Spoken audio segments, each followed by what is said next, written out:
Roi mene de wo kon nuori kon dia lare je kon te ka char mun chibe ngani alan wala me che gor ba nyu akel nuori ma jia ya lar nga kam we ay no ba te ka project mu gor de be ngani al en project mo na de gor na wisdom scholarship na wisdom scholarship mo na ke de gor na wisdom grant ene mo de lele na mo goro chebe ni al ke ga nuori ti pel ti luang ke gor ga nuori ko la suran ke primary kene gati kon la suran ke high school ane cheke we de ke la moy ke scholarship e nas wisdom scholarship ke funding ke de ke je ngani de ke ben ke nuor community ane molele je no ku en future lat ke je ter en ga de chano bigar la gar mo go nyege ke ter en leaders ke un kware chano bir an la kwar mo go pies ke ter en je na en kwar wi mo ndi alo ye kwar wor ka North Korea ke be nyaade ne chwede en je no di nyege ke leadership wor ka Elon Musk the richest man la nanga gade mo tod mo jiwe je jera 2 years jela ne ter de eno nyege ene en je no mo ye benen yalen por je mo no goro ne ga nuore ti pel de ke la nang ke dul gora ke de lele di ene de lele ne ma funding kon mo kuige de ne tu ke kon ke gwaz nuore da ngwan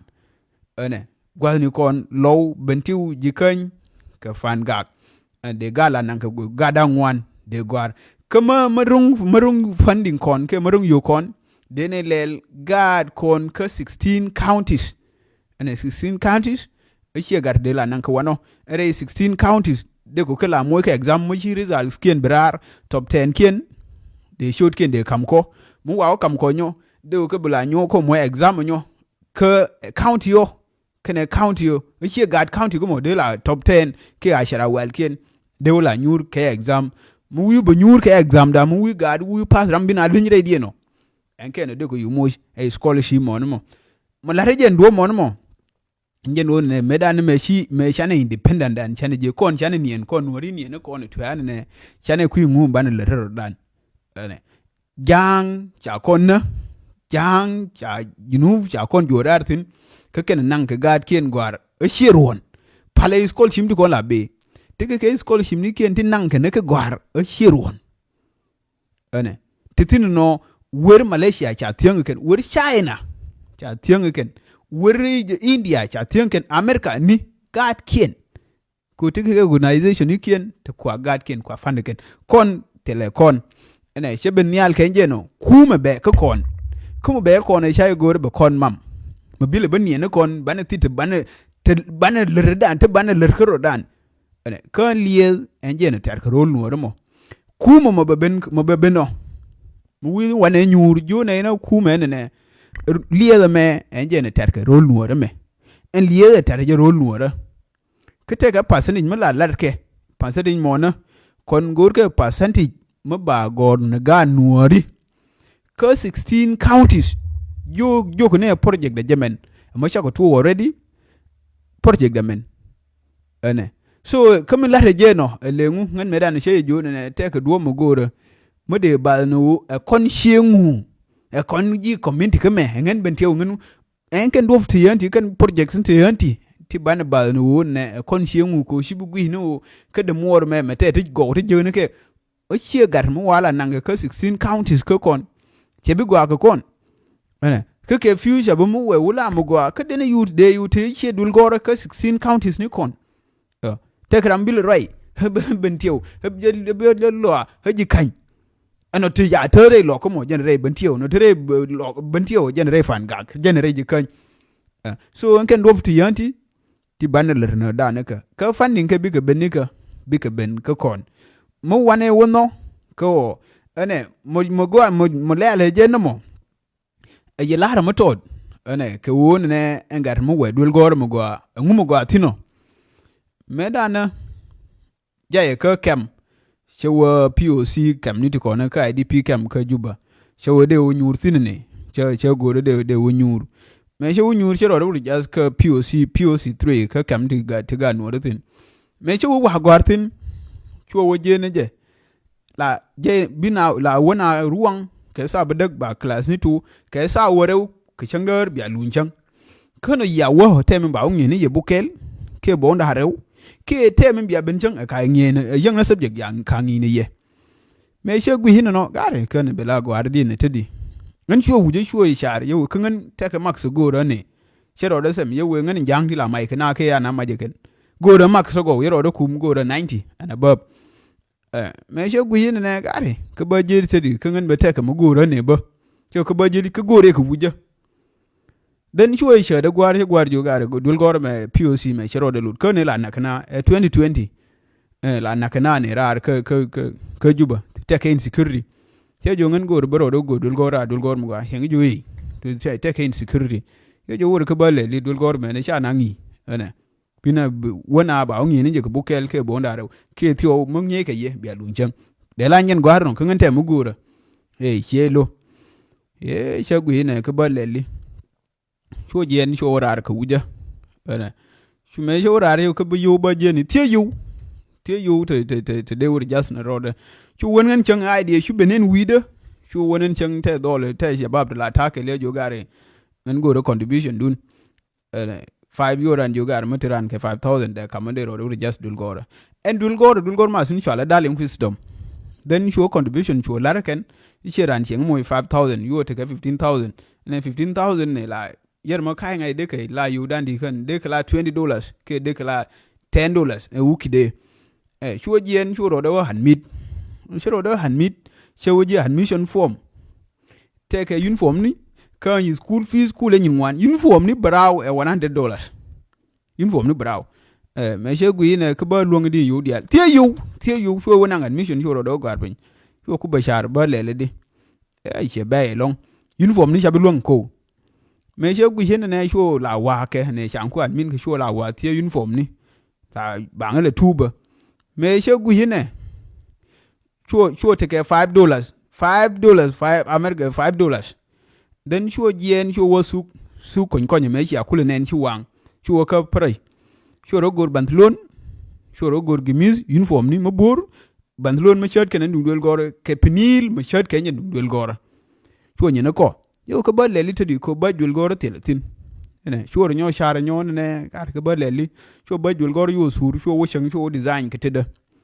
chuo wen ne bu wo ka gari ko ne la kwa printing la larke wo ke yo di alken chade luong chuo ngulel he gar ka ba le tie yo to baler ne printing e chuo jien chuo wona kam chuo uniform ne ka chuo nang chuo mi yesuru ko yesoro ga ga ba kulo mani ba kulo ku loy pinel kana ba ba ku nje to lo idea uniform da chuo ka poc te gar tla de tworke te larke printing tworke ke terkien chuo rai ke gar mo yudan di yongo jo alivunus ne kai ngai de la kam dollars kai ngai de la $1 ke de la $2 en wukide chuo ke topke chuo nyin ke chuo larken chuo gui chuo uniform ne chuo je cha moyen baj cha pni la moy baj kala ten chuo wo gar endul la jaye ka jabel chingnai ne la tinai rar ko ne tin dwalna ka tarara ne ka juba chuo la jaye na jabel kruwang wa na kon te kui te kui dira min te kui chali custom te kui de ne na nga ke 30 minutes ka ne go je no mo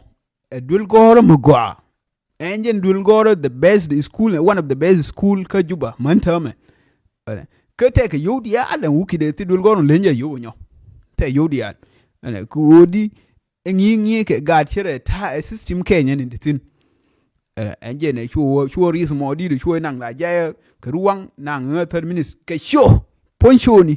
pa lu bo wonen dul goro mina mani yo dul goro yo ke yor penye jerjere tilata ka wono akwa ka moni te ke pidani la te la kwa habane mani o chete waire mo chunga lo ene me cha ko disagree ko no gwar wo kan gar ka mo gono bo dul gor mo gwa ene de kulu pendi chenga mo $100 chenga mo $100 so kulu lo no rode ke school fees me cho gwar me che larje gwar ko ye ga che lano gar me che roi na ling che waide jo jin che jo jen te di ba kon link no de ne mo wir za librar che jo te di che bi ngai wo ngu chuo gar che ngati che ngala tie no je wi de dul go la lar ko ne to kong enje ne man me che to gar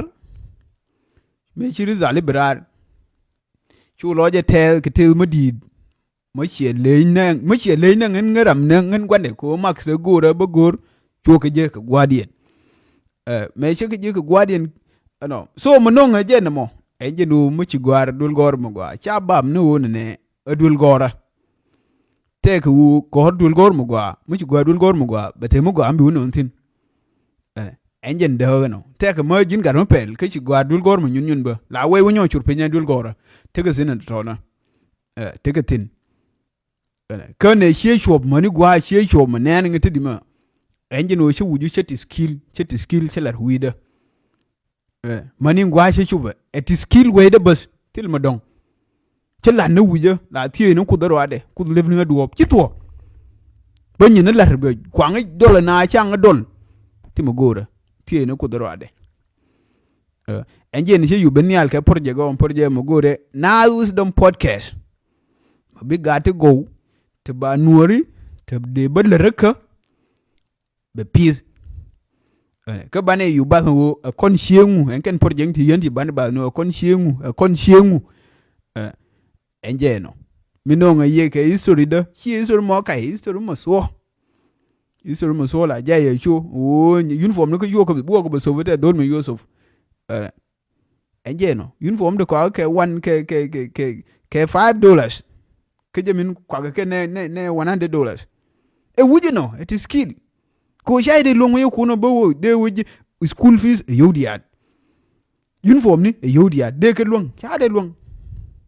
kan gwa de ke yorpin enje ne yako disagree ne enje ne show yu let ko wuje hajala show ne wujala show ne sey ngai men show nyur max de che la rebeje show ko no exactly show ko no show por min se yeran ye jo ngin go max adol nga yera kai show makka yoje che we kwa kwal na exam cha ku kwal yen wa kwal ta ke brain mo ba le nga ma kwal ba je kwal ko ndialo mo ba le nga ka ta wujo la jo na mo de ko par ko na ma la le nyere kle ni chango lengu ke mo de be le ngamo ma kwal mu wa ma kwal ke je e country na ke kama wi bi ay wolel ko wi tina jo chang de me len ramala le nyere kle ni chang che we go max ne show makaje enongu e wi ken wo mu ci gwa dul gor mo gwa bete mo gwa mo bije so enje ni be nga kenje initiative mo wane no ko nori ko bane je support ko wane lu on ke bi alarga